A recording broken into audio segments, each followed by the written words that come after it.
Kuidas saan teid aidata? On teeninduse lemmikküsimus. Ja selle video lõpuks võib olla sul natukene häbi, et sa seda nii palju küsid. Sellepärast, et enamus kliente soppavad. Ehk nad ise ka ei ole veel kindlad. Nad on segadus, neil on mingi mõte. Ja nüüd, kui sa küsid sellise kliendi käest, kuidas saan teid aidata, siis sa teed olukorra ebamugavaks. Ta ju ei tea. Sinu töö on aidata mõtlemist.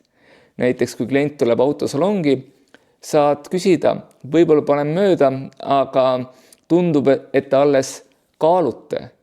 Mis teeb teie jaoks auto ostmise keeruliseks? Point on see, sa aitad mõtet edasi arendada, mitte oma toodete infoga. See tuleb hiljem, enne peab mõte selge olema.